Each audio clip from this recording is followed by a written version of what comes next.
Marian Ashford did not scream. She did not weep. She did not so much as raise her voice above the pitch she used for ordinary household arithmetic.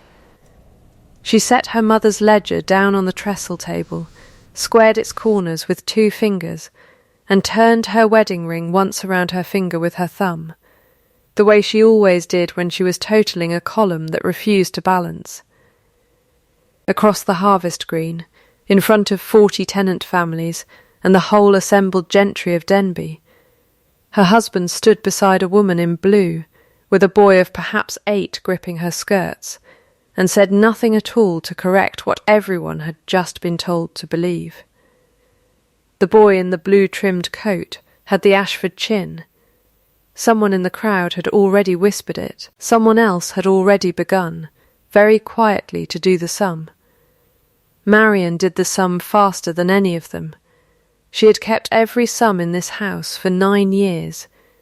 She did not look away from the child, and she did not look away from her husband, and when she finally spoke, her voice carried the particular flatness of a woman reading her own eviction, notice aloud, to save the clerk the trouble. "Well," she said, "shall someone tell me the date, or must I work it out myself?" By the time the church bells rang 6 that evening, she would be gone from the supper table, gone from her husband's arm, gone from every assumption the county had made about her for the better part of a decade. And in a year's time, the man standing beside that woman in blue would spend every quiet hour he had learning the precise, itemized cost of having once let the world believe his wife was merely useful, when she had in fact been the only true thing he owned.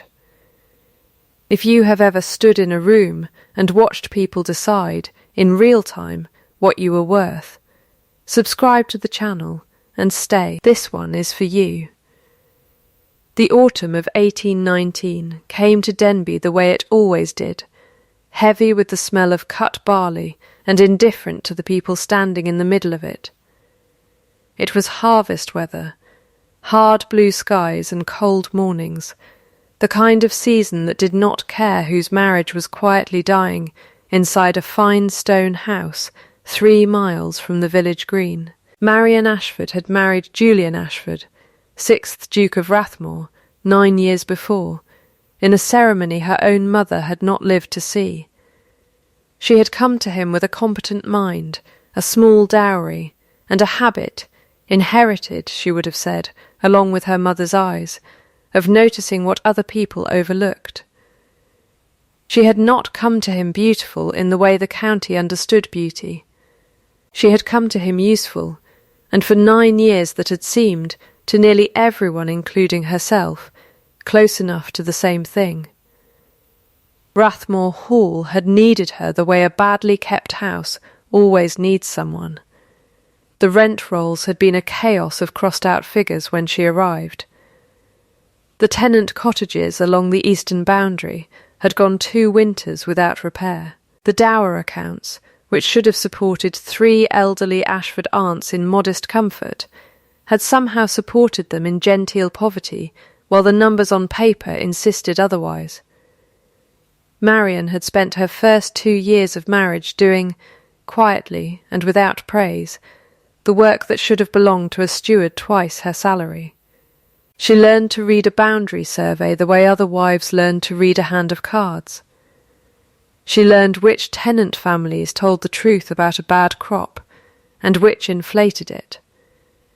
She kept her own ledger, separate from the estate's official books, in a hand so precise that Mrs. Newsome, the housekeeper, once said it looked like it had been drawn with a ruler and a grudge.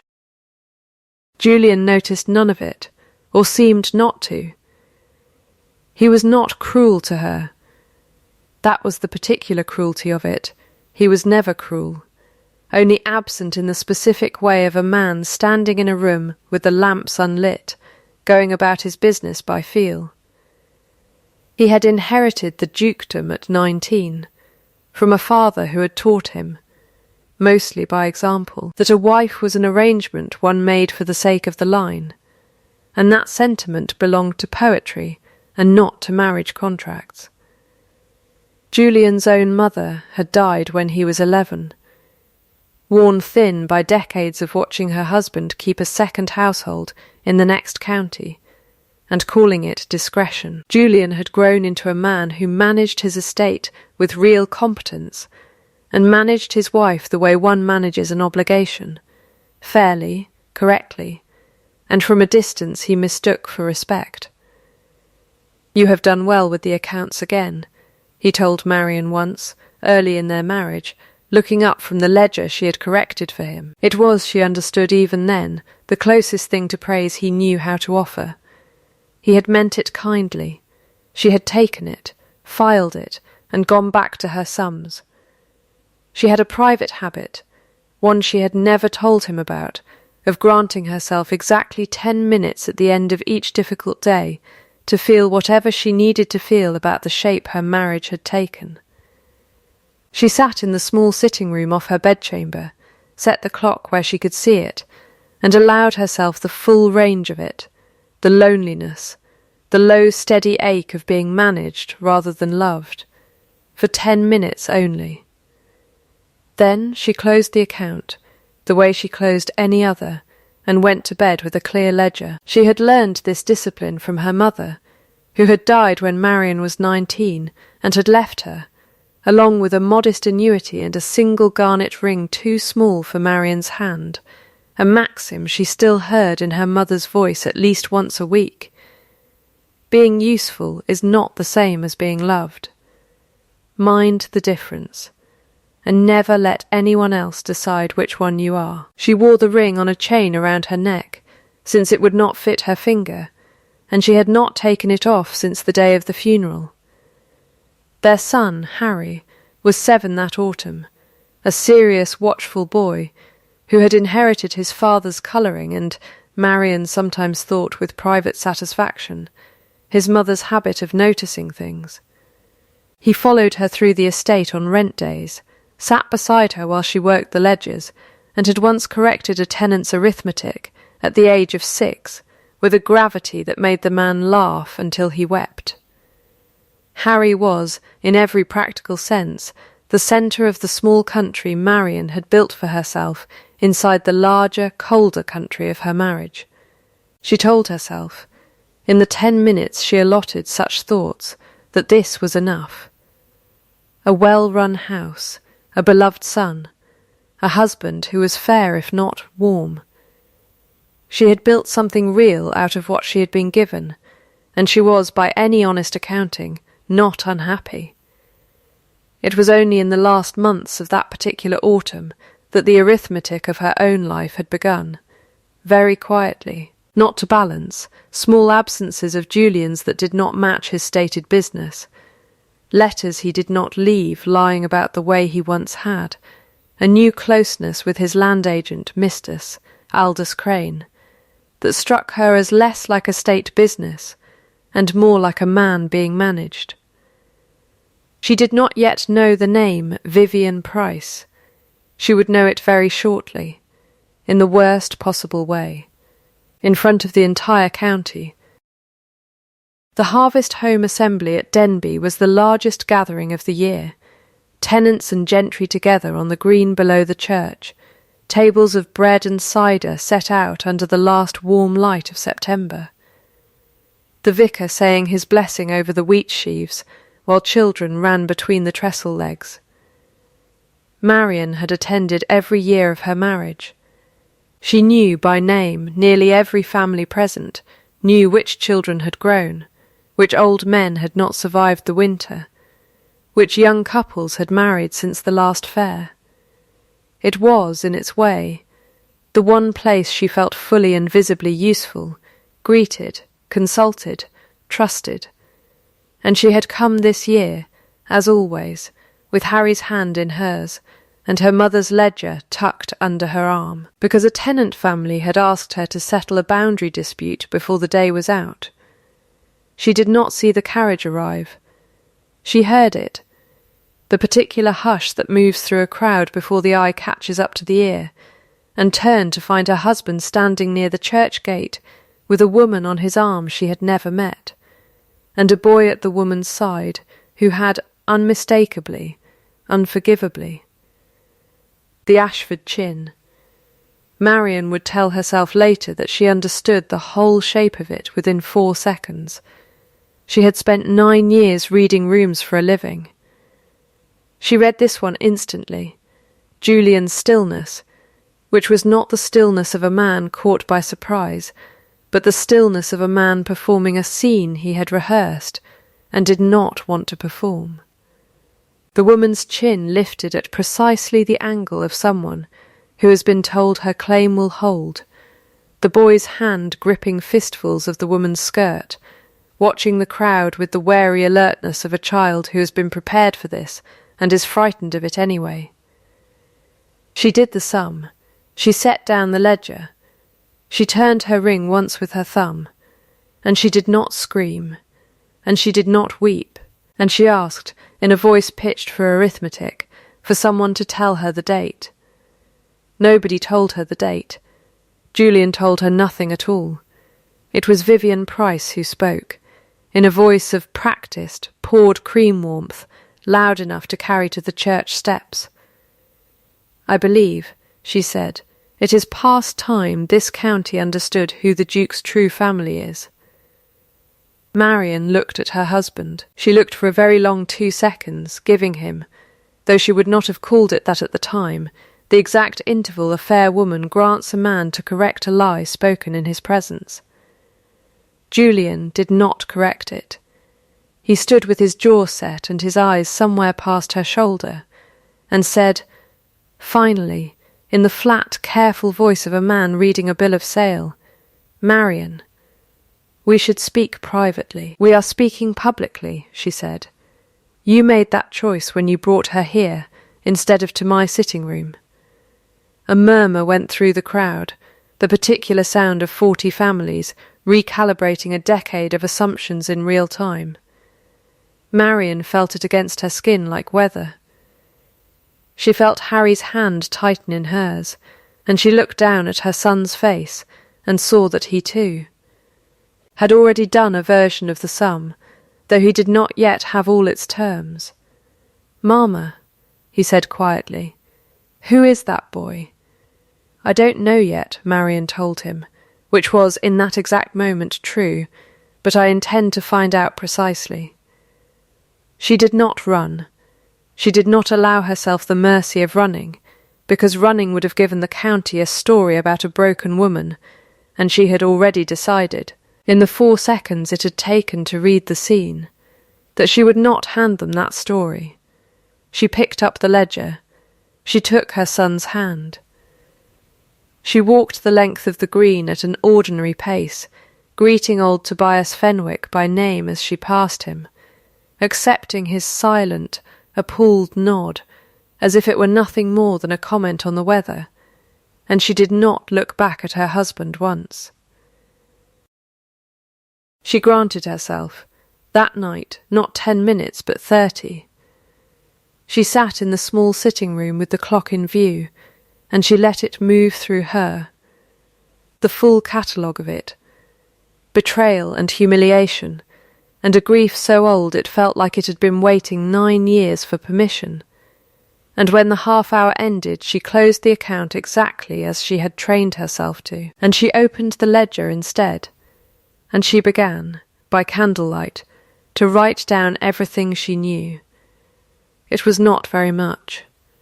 A date, a woman's name, a boy's face that matched her husband's line too closely to be coincidence, and too conveniently to be simple truth. It was not very much, but Marian Ashford had built a decade of quiet competence out of less, and she intended to build whatever came next the same way, on paper in her own hand, one confirmed fact at a time, until the men who had decided her worth in a single afternoon on the village green understood precisely what they had misjudged. She did not sleep that night. She made lists instead. By morning she had 4 names to speak with, 2 ledgers to compare, and a decision, written at the bottom of the page in the same unhurried hand she used for everything. "I will not ask to be believed. I will make it impossible to disbelieve me. She was not alone in the house that morning, whatever the green had seemed to suggest the day before. Mrs. Newsome found her at the breakfast table before 6, already dressed, already working, and set down a pot of tea without comment for a full minute before she spoke. "You didn't sleep," the housekeeper said. It was not a question. "No, you going to cry about it, or you going to do something about it?" Marion looked up. Mrs. Newsome had run this household for 30 years, had buried her own husband and raised 2 sons on a servant's wage, and had never in Marion's hearing wasted a syllable on anything that was not load-bearing. "I am going to do something about it," Marion said. "Good," said Mrs. Newsome, and poured the tea. "Tell me where to start." Where Marion started over the following fortnight was with the one thing she understood better than anyone else at Rathmore Hall. The numbers. If Vivian Price's boy had a true claim on the Ashford name, it would exist somewhere on paper, a parish register, a settlement, a date that could be checked against other dates. If the claim was false, the same would be true. Paper did not lie the way people did. Paper only lied when someone had gone to the trouble of making it lie, and that kind of lying left marks. The way a forged signature leaves a hesitation a practised eye can find. She began, quietly, the following week, with the eastern boundary dispute she had already promised to settle before the fair had gone so badly wrong. Old Tobias Fenwick's family had held a strip of pasture along the Denby Brook for 3 generations, and a survey commissioned the previous spring by Mr. Tepe. Aldous Crane, the Duke's land agent, had somehow redrawn the boundary 60 yards in the estate's favour. Marion had noted the discrepancy months earlier and set it aside as an ordinary clerical error. Now, with new eyes, she went back to it. She spent 2 days with the old surveys spread across the study table, comparing hand to hand, ink to ink, and found what she had half suspected she would find. The newer survey's boundary line had been drawn over an erasure, faint but real. The old line still ghosted beneath the new one if you held the page to the window at the right angle.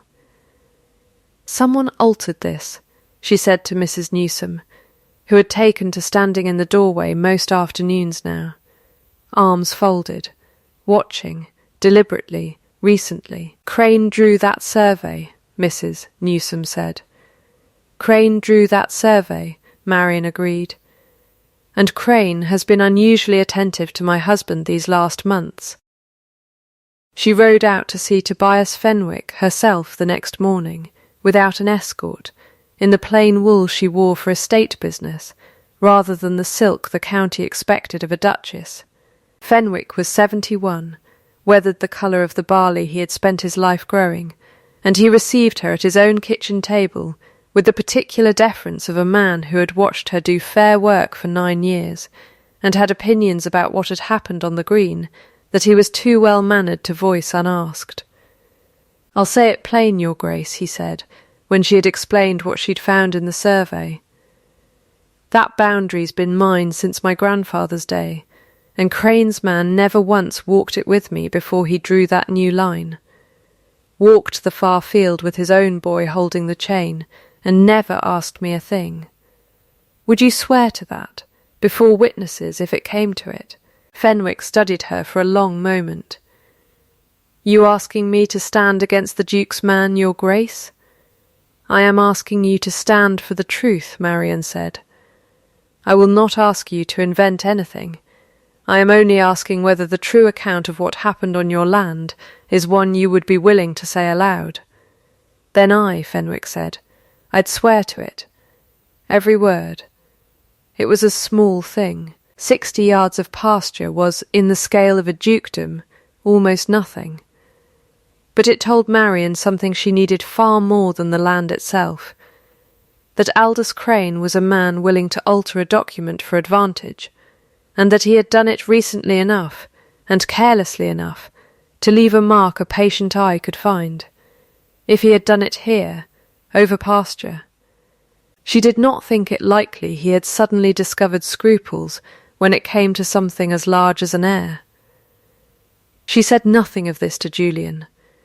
He had asked, twice now, for the private conversation she had refused him on the green, and twice she had told him, with perfect courtesy, that she was not yet ready to have it. "You had a public audience for your announcement," she told him the second time, standing in the doorway of his study while he sat with his hands flat on the desk in front of him, a posture she recognised, from 9 years of marriage, as his version of distress.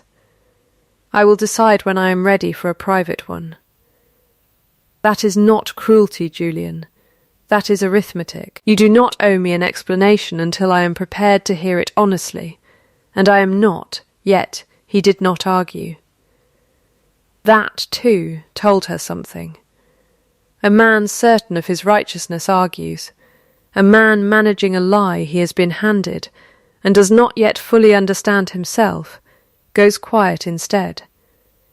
She began, within the week, on the second front, the parish registers. If Vivian Price's son had been born when the woman claimed, and she had claimed, loudly, on the green and since, an earlier date than her arrival in Denby society would suggest. An earlier date that implied a connection to Julian predating Marian's own marriage.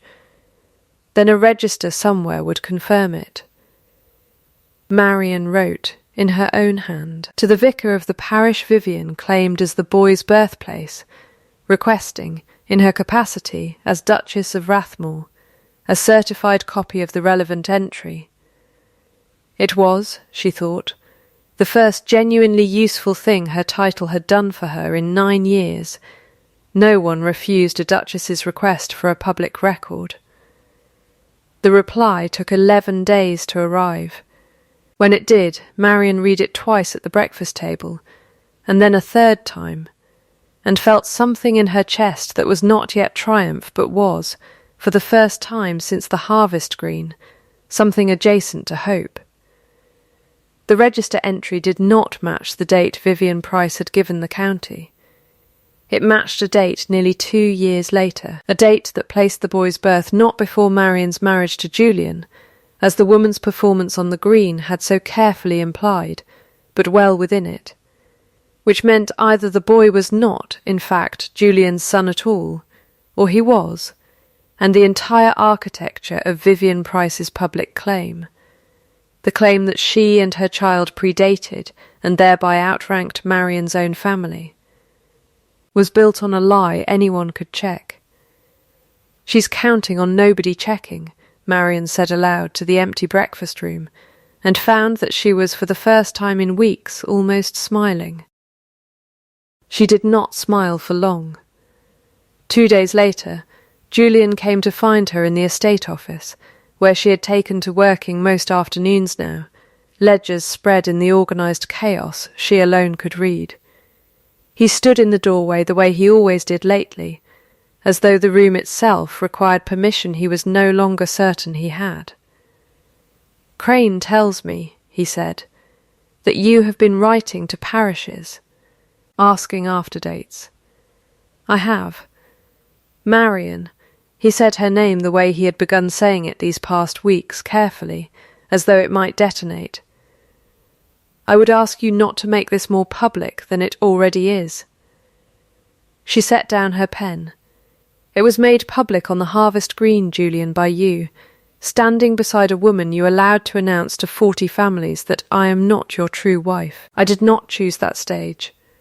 I am simply the only person in this house who has decided to use the tools available to establish what is actually true, rather than what is convenient. I have not said you are not my true wife. You have said nothing at all," Marian said. "For 3 weeks now. That has been, I assure you, its own kind of answer." He did not leave immediately. He stood in the doorway a moment longer, and something moved behind his eyes that she did not yet have the evidence to name. Not quite guilt, not quite fear, something adjacent to both. the particular stillness of a man doing arithmetic he does not want to finish. Then he turned and went, and Marian sat for a long time afterward, with her pen still uncapped, thinking not of what he had said, but of what he had not, that he had never once, in 3 weeks, denied that the boy might be his. 3 weeks after the harvest green, the county's opinion of Marian Ashford had begun, in small and specific ways, to shift. It did not shift all at once, and it did not shift in her favour uniformly. There were still drawing rooms where the story told was of a wife too proud to weep, too cold to fight for her marriage, and Marian understood that composure could be read as its own kind of guilt by people who had never had to practice it. But among the people who had actually watched her work for 9 years, the tenants, the tradesmen, the vicar's wife, who had once sat up 3 nights running with Marian nursing a sick child that was not her own, the story told was different. It was the story of a woman quietly proving, receipt by receipt, that she was owed better than she had been given. It was in this climate, with Marian 2 ledgers and 1 boundary confession deep into her own investigation, that the first competence trial arrived in earnest, and it arrived, as such things always did at Rathmore, in the shape of a problem no one else wanted to solve. The Eastern tenant cottages, the same ones neglected in Marian's first years of marriage, and only partially repaired since, had suffered a bad autumn storm that tore roofing from 3 households and flooded a 4th. Julian, distracted, absent, spending most of his days closeted with Crane over papers Marian was no longer permitted to see, had done nothing about it beyond promising the affected families it would be seen to. A fortnight had passed. Nothing had been seen to. Marian went to look at the damage herself, on a cold grey morning, with Harry insisting on coming along, wrapped in his oldest coat, carrying a small notebook of his own, in serious imitation of his mother. "That roof wants more than patching, Your Grace," said the eldest of the affected tenants, a weaver named Sarah Coombe, standing in her ruined kitchen with 2 children clinging to her skirts. "Wants replacing whole, and we can't wait on His Grace's man to decide it's worth the expense." "It will not wait," Marian agreed, and did, on the spot, what she had done 100 times before, without title or permission. She opened her ledger, calculated the true cost of proper repair against the estate's actual quarterly income, which she knew to the pound, having kept the real figures for years while Crane's official books told a vaguer story, and found, as she had suspected, that the estate could well afford it. It had simply not been prioritised, because no one currently managing Rathmore's affairs had troubled to look. She authorised the repair herself. It was not, strictly, within her power as a wife whose husband still held the purse, but she was a duchess with 9 years of unimpeachable stewardship behind her, and when she walked into the village and told the carpenter and the roofer to begin work immediately, on her authority to be settled from the estate account, neither man questioned her. They had trusted her arithmetic for years. They saw no reason to stop now, whatever had happened on the green. Word of it reached Julian within 2 days, the way all things reached him now, through Crane, delivered with the particular emphasis of a man hoping to provoke a reaction. "You authorised 4 households' worth of roofing without consulting me," Julian said, finding her again in the estate office, though his voice carried less accusation than genuine bewilderment. "I did," Marian said, without looking up from her figures. "The estate can afford it. I checked. Would you like to see the true accounts, Julian, or only Mr. Crane's version of them?" He was quiet for a moment. "What do you mean, Crane's version?" "I mean," Marian said, setting down her pen and finally meeting his eyes, that the official books your land agent keeps and the actual income of this estate have not matched in some while, and I have been keeping the true figures myself for years because I did not trust that anyone else was watching closely enough to notice the difference. I did not think until recently to ask myself why Mr. Crane might prefer a set of books that did not quite balance. Something crossed Julian's face then, not the practised stillness he had worn since the harvest green, but something closer to alarm quickly suppressed. "Show me," he said. She did not. Not yet. "Not tonight," she said. "And not because I wish to punish you with the waiting, Julian, though I understand if you believe that. I am not ready to hand you evidence I have not finished assembling. When I am ready, you will see all of it, in order, and you may draw your own conclusions.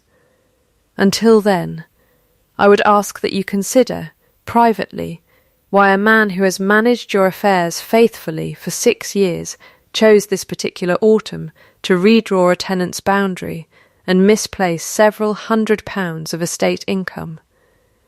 He left without answering. But 3 days later, for the first time since the fair, Marian noticed him watching her across the supper table, not the distracted, obligation-bound gaze she had grown used to over 9 years, but something more attentive, more uncertain, the look of a man beginning, very late, to recalculate a sum he had assumed was settled. It was, she told herself, not nothing. It was also nowhere near enough. The county's harvest storms continued into October, and so did the slow, unglamorous work of Marian's second competence trial, untangling, ledger by ledger, exactly how deep Aldous Crane's falsifications ran, and exactly what Vivian Price stood to gain from a claim that could not, on the evidence of a single parish register, survive close scrutiny. She found her answer, eventually, in the estate's timber contracts. Crane had spent 6 years as Rathmore's land agent, trusted with negotiating leases, surveys and sales on the Duke's behalf, and in that time he had, Marian discovered through Patient Cross, referencing of contract dates against actual payments received, been quietly diverting a percentage of every significant timber sale into an account that did not appear anywhere in the estate's official ledgers. It was not a fortune. It was, over 6 years, enough, certainly, to explain why a man might risk forging a boundary survey, and enough, Marian began to suspect, to explain why he might also risk something far larger, helping install a false heir who owed his entire position, and therefore his gratitude and his obedience to the man who had arranged it. She did not yet have proof that Crane and Vivian Price were working in concert. She had, for now, only the shape of a motive and a pattern of small dishonesties that all pointed the same direction, the way a compass needle points true north, regardless of which way the ship is turning. It was Harry, in the end, who gave her the first piece of proof she could not have found in any ledger. He came to her one evening in late October, solemn in the particular way of a 7-year-old carrying information he has judged, correctly, to be important. He had been playing near the stable yard, he told her. When he had seen Mr. Crane meet with the lady from the fair, he did not know her name, only that she was the lady with the boy, near the old gatehouse, where no one from the main house had reason to go. "They didn't see me," Harry said. "I was up in the hayloft looking for the barn cat. They talked for a long while. I couldn't hear all of it, but I heard him call her Vivian, like they knew each other well. And I heard her say, he screwed up his face, working to remember it exactly, the way Marian had taught him to remember figures, she said. If the boy holds his composure at the reading, it's done. And Mr. Crane said something about the register, and she laughed, and said something like, he'll never think to check the wrong parish. Marcin sat very still. You are certain of the words? The wrong parish. I'm certain, Mama. I practiced it in my head the whole way back so I wouldn't forget. She had already found that the parish register Vivian claimed did not support her story. She had not yet considered that there might be a second, correct register somewhere else. One Vivian and Crane were relying on nobody thinking to check, because it existed under a different parish name entirely.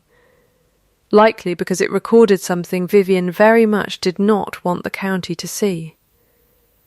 Marcin took her son's face in both hands and kissed his forehead, an uncharacteristic display for a household where affection had long been rationed to something quieter, and said, "You have done something no one else in this house managed to do, Harry. You have found the loose thread. We are going to be very careful now, and very patient, and we are going to pull it slowly, so it does not break before we are ready." It was around this same time, in the last cold week of October, that Julian came to her again, not in the estate office this time, but late, after Harry had been put to bed, finding her in the small sitting room, where she still granted herself her nightly ration of feeling before closing the account. He stood in the doorway a long moment before she noticed him. "May I come in?" he said. It was the first time in 9 years he had asked her permission for anything in her own sitting room. "You may," she said. He sat, not close, in the chair across from hers, and was quiet long enough that she nearly spoke first.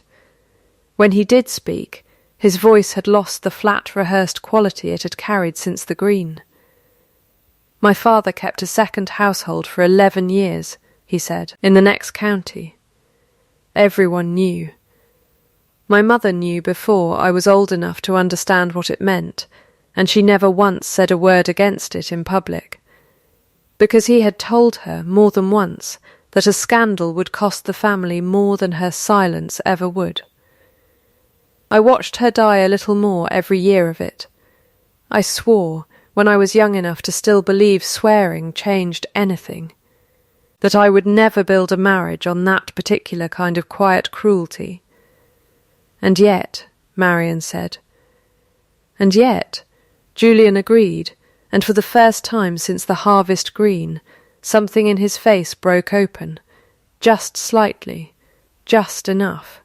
When Crane brought me the boy's papers, the birth register, a letter, he said, was from my own father acknowledging some prior entanglement of Vivian's family with ours, a threat that the whole matter would become a court case that could unseat Harry's claim to the succession entirely if it were contested badly. I did not think clearly, Marcin. I thought I was protecting you and Harry both from a scandal that could cost you everything, by managing it quietly, the way my father managed his. I told myself that if I simply acknowledged what Crane presented as inevitable, in a controlled setting, before it could explode into something worse, I could contain the damage. And it did not occur to you, Marcin said very evenly, to ask your wife what she thought, before you decided alone to manage her future for her. No, Julian admitted. It did not. That is, I think, the truest answer I have. I have spent my whole life believing that protecting the people I am responsible for means deciding things for them quietly, before they can be hurt by knowing. I did not understand, until I watched you stand on that green and refuse to break, that I had done to you exactly what my father did to my mother.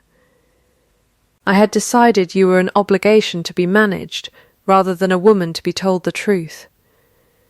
Marcin let the silence hold for a long moment before she answered. That is an explanation, Julian. I thank you for it, because I asked for one, and you have finally given it in full. But an explanation is not an apology, and neither of them is proof that anything has changed. I do not require you to grovel.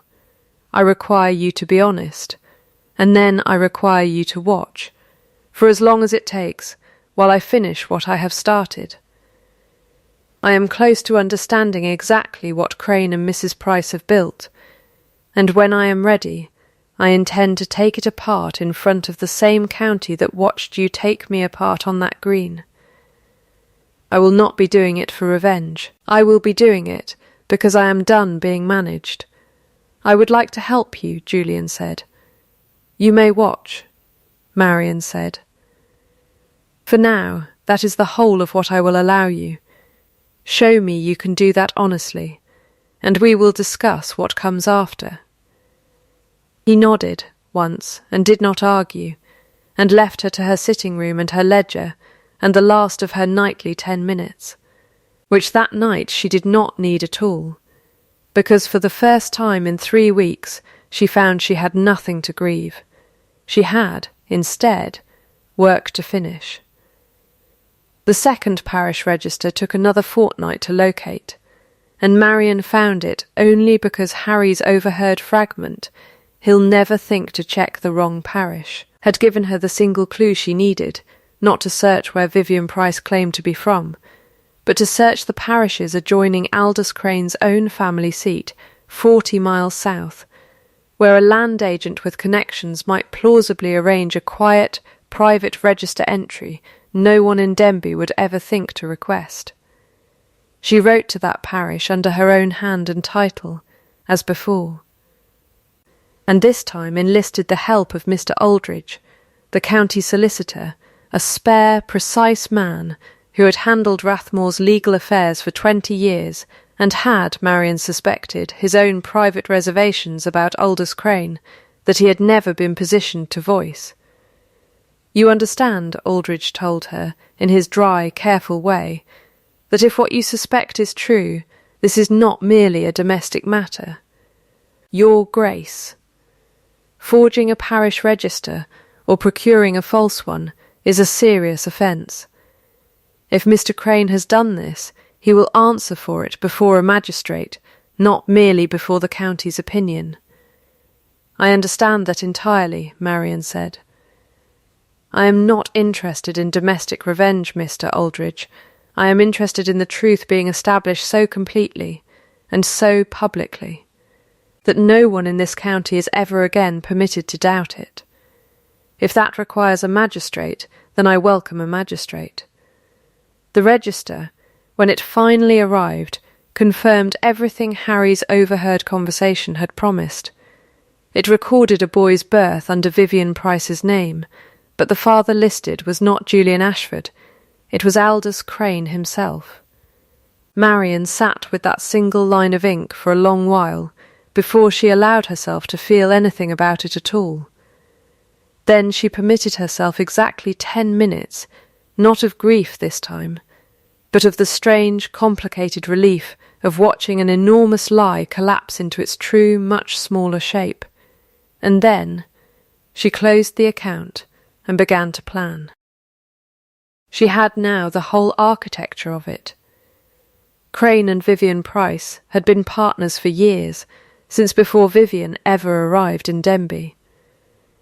Crane, 6 years into quietly skimming Rathmore's timber income, had needed a way to secure his position permanently, to make himself indispensable to the Ashford line rather than merely useful to it, the way a man secures a debt with collateral. Installing Vivian's son, his own son, as a false Ashford heir would have done exactly that. It would have placed Crane, as the boy's true father and the family's supposed benefactor, at the quiet, permanent centre of Rathmore's affairs for a generation, regardless of what happened to Julian's own marriage. Vivian, for her part, stood to become a duchess in fact if not in name, or at minimum to secure her son's future at a level far beyond anything Crane could offer her as his acknowledged mistress. The false birth register in the wrong parish had been meant to serve as their proof, should anyone come looking, a document that would, on its face, appear to support Vivian's public claim, while the true, damning register sat 40 miles away, where they had gambled no one would think to look. They had gambled correctly, on almost everyone. They had not accounted for a 7-year-old boy in a hayloft, or for a duchess who had spent 9 years teaching herself to read a ledger the way other people read faces. Rathmore Hall held, every quarter, a tradition older than Julian's grandfather, the quarter-day accounting, at which the Duke's steward read the estate's income and expenditure aloud before the assembled tenants in the great hall, a public ritual meant to demonstrate, generation after generation, that the estate's affairs were honestly kept and its people fairly used. It had, in recent years, become largely ceremonial, a formality Crane conducted from a prepared summary, while few tenants troubled to attend. Marian had watched it grow hollow over 9 years and had said nothing, because it had not yet occurred to her that hollow rituals could be filled again, deliberately, with exactly the kind of scrutiny they were originally built to withstand. She went to Julian 3 days before the next quarter day and told him, for the first time, everything: the altered boundary survey, the diverted timber income, the 2 parish registers, Harry's overheard conversation in the stable yard, Aldridge's confirmation that a magistrate would need to be informed. Julian listened without interrupting, his hands flat on the desk, in the posture she had once read as distress, and now understood, more precisely, as a man forcing himself to sit still through difficult truths, rather than manage them away. "I want the quarter-day accounting held as scheduled," Marian told him, "in full before every tenant who wishes to attend, and I want it announced widely enough that Mrs. Price and Mr. Crane have no reason to suspect anything but routine business. I intend to present what I have found there, in front of the county, exactly as publicly as you presented your announcement on the harvest green. I did not choose that stage, Julian, but I have decided I will use it." "And what do you require of me?" Julian asked. "I require you to stand beside me," Marian said, "and say nothing until I ask you to. This is my accounting. You will have your turn to speak when I am finished, and what you say then will matter a great deal to me. But the presentation belongs to me alone." "Agreed," Julian said. "And then, after a pause, quietly, you have built something remarkable out of what I gave you almost none of the credit for. Marian, I do not know how to say that adequately yet. I intend to learn." "Then watch," Marian said, "and learn quickly. The county convenes in 3 days.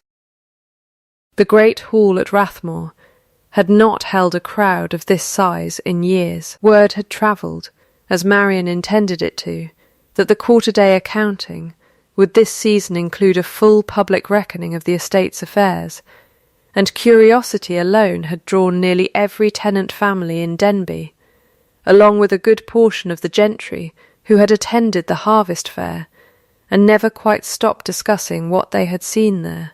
Vivian Price arrived with Aldous Crane at her side, and young Simon in a new coat, settling into a place near the front with the particular composure of people who believe they have already won. Marian stood at the head of the hall with her mother's ledger open on the reading table before her, Julian beside her exactly as she had asked, silent, and Mr. Aldridge seated to one side with a small stack of documents Marian had entrusted to his keeping until this precise moment. Harry sat in the front row beside Mrs. Newsome, solemn, aware that something important was about to happen, though he did not yet know he would be part of it. "Good afternoon," Marian said, and the hall quieted the way a room quiets for someone it has learned, over years, to trust. "As is customary, I will present the estate's accounts. I intend this quarter to present them in rather more detail than has recently been usual, because I believe this county deserves to understand exactly how its trust has been kept, and by whom." She began plainly, walking the room through the true income of the estate against the figures Crane's official books had recorded for the past 2 years. The discrepancy, laid out in her own precise hand on a chart Aldridge held up for the room to see, drew an audible murmur. She named the timber contracts, the dates, the sums diverted. She called then on Tobias Fenwick, who rose from his seat and in his own plain words told the room exactly what he had told her weeks before, that the eastern boundary survey had been drawn without ever walking his land, that the line had been moved 60 yards in the estate's favour, and that he had seen with his own eyes an erasure beneath the new ink. "That is a small matter, taken alone," Marcin said when Fenwick had finished and sat down. "A man might make an honest error surveying a field, but an honest man does not also alter a parish register." The hall went very still. "I hold in my hand," Marcin continued, nodding to Aldridge, who rose and brought forward the 2 documents, 2 records of a single child's birth. The first, presented to this county on the harvest green, as proof that Mrs. Price's son predates my own marriage, and thereby outranks my son's claim to this family's name. The second, obtained under my own seal from the true parish of record, 40 miles south, near Mr. Crane's own family seat. She read the second register aloud, slowly, so that every word landed. The date, the mother's name, and the father's name, recorded in a clerk's plain hand 2 years before Vivian Price had ever set foot in Denby, Aldous Crane. The sound that moved through the hall then was not a murmur. It was the sound, Marcin thought, of 40 families and a good portion of the county's gentry recalibrating. All at once, everything they had believed for 6 weeks. Vivian Price rose from her seat, colour high, and said, in a voice that had lost most of its poured cream warmth, "This is a forgery. A fabrication, designed to protect a woman desperate to keep her husband's title. You are welcome to examine the register yourself, madam," Aldridge said, in his dry, unhurried way, "or to explain to this hall why a duly certified parish record 40 miles south does not match the one you presented on the green 6 weeks ago. One of the 2 documents is false. I would be very interested to hear which one you believe it to be, and why." It was into that silence, Vivian's mouth open, no ready answer arriving, Crane's face gone the particular grey of a man watching his own arithmetic fail him in public, that Harry Ashford, 7 years old, stood up from his seat beside Mrs. Newsome without being asked, and said, in the clear carrying voice of a child who has practised something in his head so he will not forget it, "I heard them, in the stable yard." She said if the boy held his composure at the reading it would be done, and Mr. Crane told her not to worry, because Papa would never think to check the wrong parish. I remembered it because Mamma taught me to remember numbers exactly, and I thought it was important. No one in that hall had expected a 7-year-old to be the one to close the case. That, Marcin understood afterward, was precisely why it landed as hard as it did. A grown witness could be doubted, managed, argued with. A serious, solemn boy repeating, word for word, a private conversation he had never been coached to remember, could not. Something behind Vivian Price's composed face went out, all at once, like a lamp starved of oil. Crane did not even attempt a defence. He sat very still, staring at the floor. A man who had built 6 years of careful theft, and one final ambitious lie on the assumption that no one at Rathmore was watching closely enough to catch him, and who had just watched a child undo all of it in under 30 seconds. Marcin let the silence hold a moment longer before she spoke again, and when she did, her voice had not risen at all. "Mr. Crane will answer to the magistrate for the falsified survey and the diverted funds, as is proper, she said. As for the child, she looked briefly at Simon, who sat white-faced and frightened beside a mother whose scheme had just collapsed around him. And something in her hardened only toward the adults in the room, never toward the boy. He is innocent of everything done in his name, and this estate will see that he is not made to suffer for the choices of the adults who used him. Mrs. Price, you will leave Denby. I will not pursue further action against you beyond what the magistrate requires, provided you take no further part in this county's affairs. I could ask for more. I am choosing not to, because I find I have no wish to spend the rest of my life proving a point I have already proven completely. It was, the hall seemed to understand all at once, an act of mercy delivered from a position of total, undeniable power, and it landed harder than any punishment could have. Vivian Price left the hall without another word, her son's hand in hers, and did not remain in the county past the week. Julian, silent throughout exactly as she had asked, turned to her then, in front of the entire assembled county, and said, quietly enough that only those nearest heard it, "You did not need me for any of that." "No," Marian agreed, "I did not. Which is precisely why what you do next matters so much, Julian, I have proven, today, that I do not require rescue. What I require now is a husband who understands the difference between managing me and choosing me, and who is prepared to spend some real time proving which one he intends to be." That night, after the hall had emptied and the tenants had gone home carrying a story that would outlast the season, Julian came to Marian's sitting room again, and this time he did not wait to be asked before he began.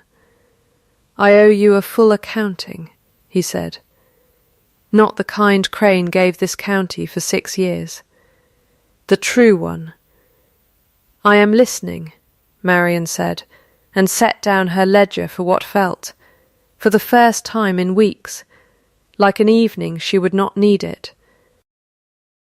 He told her everything, in order, the way she had taught herself to lay out facts, how Crane had first come to him in late summer with the forged register and the fabricated letter purporting to be from his late father, how the threat of a contested succession, a public court case that could drag Harry's own legitimacy into question before it was ever truly threatened, had frightened him into believing that a controlled public acknowledgement would contain damage he did not yet understand, was entirely manufactured.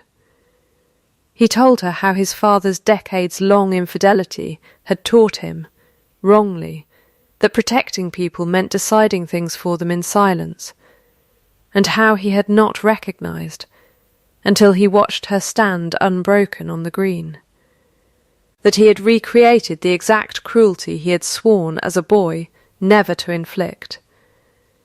"That is an explanation," Marian said, when he had finished, "and I have asked for one, and you have given it fully and honestly, and I thank you for it. It is not yet an apology, Julian.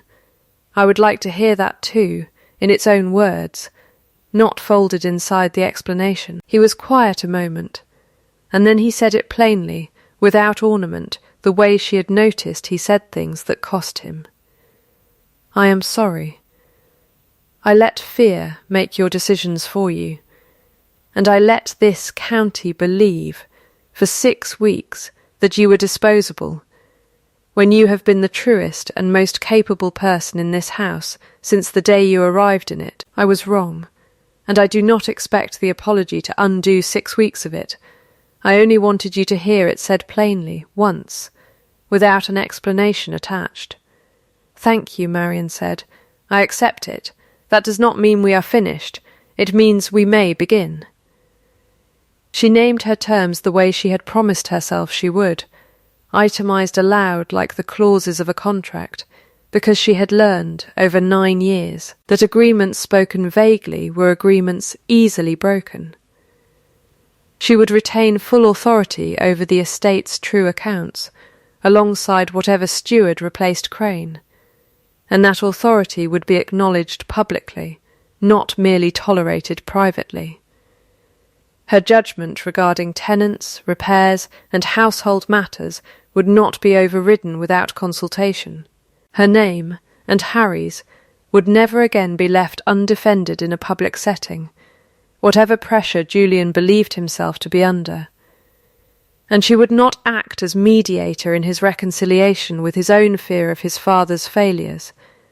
That, she told him, was work only he could do, though she would watch him do it with as much patience as he had earned. "All right," Julian said, when she had finished. "All right, then," Marcin said, and for the two of them, in that moment it was very nearly the whole of the treaty. The weeks that followed asked less of Marcin than the 6 before them had, and in their way asked more of Julian than anything in his adult life. Aldous Crane stood before the county magistrate in November and was stripped of his position, his accounts seized, his theft laid out in the same precise ledgers Marcin had assembled for the quarter-day haul. He left Denby in disgrace, and Mr. Aldridge himself recommended a new land agent, a careful, unglamorous man named Perkins, whose first act was to walk every disputed boundary personally. With the affected tenant beside him, chain in hand. The proof Marcin required of Julian did not arrive as a single grand gesture. It arrived, as she had somehow always known it would, in ordinary units, counted the way she counted everything. He began attending the estate office in the mornings, not to oversee her, but to work beside her, learning the true figures she had kept for years. Asking questions instead of issuing conclusions, he moved his chair, without comment, from the far end of the supper table to the seat beside hers. He began pouring her tea before she asked for it, having finally noticed, after 9 years, that she took it a particular way. He read Harry to sleep 3 nights a week, something he had never once done in 7 years of fatherhood, and Marcin heard. More than once, low laughter drifting down the corridor from her son's room, that she recognised, with a small ache, as a sound she had almost forgotten her husband was capable of making. None of it was, on its own, very much. She told him so once, when he seemed to expect more credit for a week of small, faithful gestures than she was prepared to give.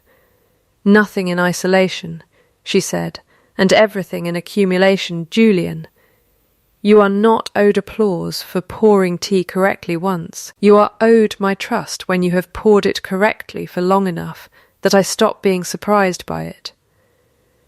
There was, in December, one true test of whether the change in him was structural, or merely performed for an audience of one. A minor tenant dispute arose, small, unremarkable, the kind of decision Julian had once made alone, as a matter of habit, and he very nearly did make it alone again, issuing an instruction to Perkins before thinking to consult her, the old reflex of managing quietly reasserting itself for exactly as long as it took him to notice what he had done. He came to her within the hour, before she had even learned of it herself, and told her plainly. "I did the old thing," he said. "I decided it without you, and only realised after that I had done it. I have not yet told Perkins to proceed. I wanted you to know first, and to decide with me now, even though I have already failed the test once." Marcin looked at him for a long moment. It would have been easy, she thought, to make more of the failure than it deserved. It would also have been dishonest to pretend it had not mattered. "That," she said finally, "is the difference, Julian. Not that you never slip, that when you do, you come to me before I have to come find you." And they decided the small matter together, and it was, in its unremarkable way, one of the truest moments of their marriage.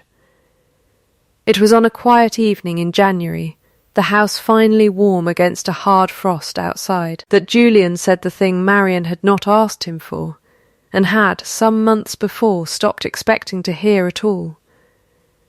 "I would choose you," he said, sitting across from her in the small sitting room that had once held only her private grief, and now held, more often than not, both of them together. Not out of duty, and not because a boy in a hayloft embarrassed me into it in front of the county. I have been choosing you, I think, since the day on the green, though I did not have the courage to say so until I had done enough to have earned the saying of it. I intend to keep choosing you every ordinary day for as long as you will let me prove it." Marian reached up and touched the chain at her throat, where her mother's garnet ring had hung, unworn on her hand, for 19 years. She unclasped it, and for the first time since her mother's funeral, she slid it onto her finger, where it had never quite fit before, and, she found now, fit perfectly. "Then choose me tomorrow," she said, "and the day after. That is the only proof I have ever required." 2 years passed the way seasons pass at Rathmore, marked by harvests and quarter days rather than by any single dramatic turn. Aldous Crane served his sentence and did not return to Denby. Vivian Price, it was learned, had settled in a distant county under a name that was not entirely her own, and Marian, true to the mercy she had spoken in the great hall, made no further inquiry into her affairs. She did, quietly, arrange that a small allowance reached the boy Simon through Aldridge's office each quarter, unattached to any acknowledgement, because she had decided long before that a child should never be made to pay for arithmetic he had not performed. Tobias Fenwick's boundary was restored to its true line before the following spring planting, and the eastern cottages, roofed properly at last, weathered 2 more winters without complaint. Perkins, the new land agent, instituted a practice Marian herself designed, every tenant family's rent and repairs recorded openly, read aloud at each quarter day exactly as it should always have been, so that no single man's hand could ever again quietly rewrite the truth of what this estate owed its people. It became known, within a few years, simply as the Rathmore accounting, and other estates in the county, embarrassed into honesty by comparison, began keeping their own books the same open way. Harry grew, over those 2 years, into a boy of 9, who still followed his mother through the ledgers on rent days, though now his father walked beside them both, asking questions instead of standing apart. He had, by then, told the story of the hayloft so many times to admiring tenants that Marian had gently asked him to retire it, at least at supper, and he had agreed. With the great dignity of a boy who understood he had done something that mattered and did not need to keep proving it. The garnet ring Marian wore now on her hand, not her chain, had been reset that second winter by a jeweller in the county town. Small stones added around it from a brooch of Julian's own mother's, so that what had once been only a remembrance of what she had lost became, in its new setting, a record of what could not be taken from her. She thought of her own mother's maxim often in those years, and found that its meaning had not changed so much as completed itself. Being useful is not the same as being loved, her mother had told her, and Marian had spent 9 years learning to tell the two apart in her own marriage, and 2 more years learning what it felt like, finally, to receive both at once, freely given rather than quietly assumed. Rathmore Hall, in the second winter after the quarter-day accounting, no longer held its breath the way it once had. Doors that had once closed softly, out of long habit, on rooms where 2 people managed each other from careful distances, now stood open more often than not. There was laughter in the corridors some evenings, Harry's and his father's both, and the house itself, Marcin thought sometimes, standing in a doorway at dusk and listening to it settle around her, seemed at last to be breathing. She did not stop keeping her ledgers. She never would. But she began, that second winter, to write in the last pages of her mother's old book not sums, but small ordinary sentences, the kind she had once rationed herself only 10 minutes to feel, and now allowed herself to simply live inside without counting the cost. She had not asked to be seen, all those years on the harvest green and after it. She had simply gone on doing the work no one had thought to notice, until noticing her became impossible, not because she had demanded it, but because she had made herself, one honest column at a time, a fact too well documented for anyone ever again to argue with. She had stopped waiting to be valued. She had made herself quite simply undeniable, and that, unlike a title or a season's good opinion, was not a thing that could ever again be taken from her. There is something in Marcin's story that I think about long after the ledgers close, the particular courage it takes to answer humiliation with proof instead of tears, and to let your own quiet, patient work speak louder than the people trying to write you out of your own life. If that reached you the way I hope it did, subscribe to the channel so you don't miss the next one, and I'd love to know in the comments, what do you think finally broke through Julian's silence, Marcin's composure, or his son's honesty? Tell me which moment landed hardest for you. Until the next story, take care of yourselves and remember what Marcin always knew. Being useful and being loved are not the same thing, and you are allowed to wait for both.